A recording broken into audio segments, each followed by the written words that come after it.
Thoothukudi market மழை வெள்ளத்தில் மூழ்கியதால் பொருட்கள் அனைத்தும் சேதமடைந்து வியாபாரிகள் வேதனை அடைந்துள்ளனர். இதுகுறித்த கூடுதல் தகவலை எமது செய்தியாளர் விஜயகாந்த் வழங்கிட கேட்கலாம்.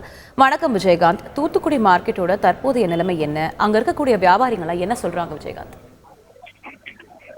வணக்கம் மேடம். அதாவது தூத்துக்குடி மாவட்டத்தில் கடந்த 2 தினங்களாக பெய்த கனமழை காரணமாக மாவட்டத்தில் பல்வேறு பகுதிகள் பெரும் பாதிப்பு ஏற்பட்டுள்ளது. குறிப்பாக சாத்தான்குளம், காயல்பட்டினம், திருச்செந்தூர், சிறுவைகுண்டம் போன்ற பகுதிகள் மிகவும் பாதிப்புக்குள்ளாகியது. மேலும் தூத்துக்குடி மாநகர பகுதியானது மழை வெள்ளத்தில் சூழ்ந்து கொண்டுதான் தற்போது வரைக்கும் இருக்கின்றது. தற்போது அந்த மழையானது முடிவுற்றால் கூட அந்த மழையால் பாதிக்கப்பட்ட அந்த மழை பெய்த அந்த தண்ணீரானது வெளியே செல்ல முடியாமல் மிகவும் பாதிப்பு. குடியிருப்பு பகுதியில் உட்பட பல்வேறு பகுதியில் மழை நீரானது தேங்கிதான் உள்ளது.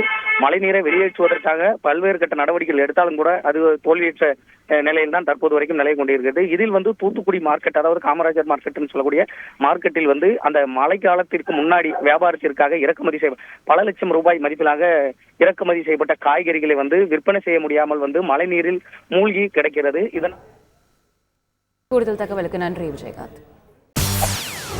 செய்திகளை உடனுக்குடன் தெரிந்து கொள்ள உடனே சப்ஸ்கிரைப் பண்ணுங்க.